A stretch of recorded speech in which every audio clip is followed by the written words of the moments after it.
فجر کی نماز پڑھنے والے آپ صلی اللہ علیہ وسلم کا ارشاد سن لیں۔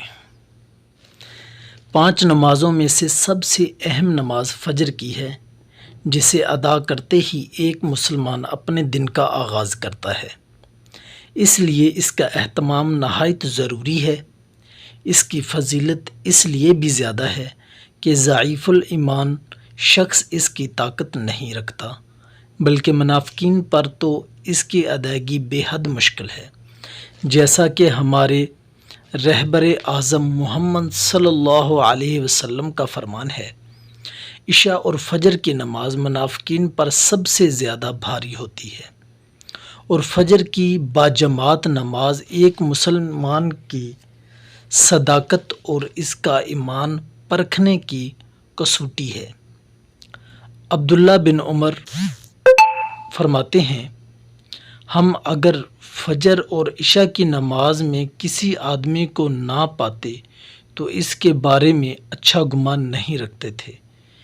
اس کی وجہ یہ ہے کہ دوسری نمازوں کے اوقات میں آدمی بیدار ہوتا ہے، اس لیے دیگر نمازوں کا پڑھنا چند دشوار نہیں ہوتا، لیکن فجر اور عشاء کی باجماعت نماز کا اہتمام صرف مومن ہی کرتا ہے، جس کی باجماعت خیر و بھلائی کی امید کی جاتی ہے۔ یہ بہت تعجب خیز اور ملال انگیز صورتحال ہے کہ مساجد میں فجر کے وقت بہت کم لوگ آتے ہیں، ان میں بھی زیادہ تر جھکی کمر والے بوڑھے لوگ ہوتے ہیں۔ نوجوان خالی ہی دکھائی دیتے ہیں۔ افسوس، اکثر لوگ رات بھر فضول باتیں کرتے ہیں، فلمیں اور ڈرامے دیکھتے ہیں، طرح طرح کے گناہ کرتے ہیں اور اللہ رب العزت کی نافرمانی میں مشغول رہتے ہیں۔ ان وجوہات کی بنا پر وہ فجر کے وقت بڑی غفلت اور غلبے کی نیند سوتے ہیں۔ یوں وہ نماز فجر جیسی عظیم الشان دولت سے محروم ہو جاتے ہیں۔ مساجد نمازیوں کی قلت کی وجہ سے نوح خون ہے۔ اگر مساجد بول سکتی تو لوگ ان کی اپنے رب کے حضور شکایت اور آہ و زاری ضرور سنتے۔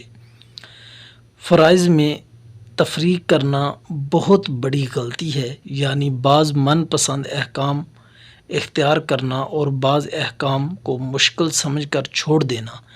اسلام تو ایک مسلم سے سب سے پہلا مطالبہ ہی یہی کرتا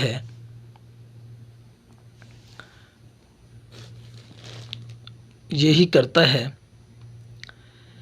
ہمارا دین ہم سے تمام فرائض کی ادائیگی کا متقاضی ہے، اس لیے لازم ہے کہ تمام لوگ فجر میں بھی اسی طرح حاضر ہوں، جس طرح جمعہ کی نماز میں ہجوم در ہجوم شریک ہوتے ہیں۔ فجر کی نماز کی فضیلت اتنی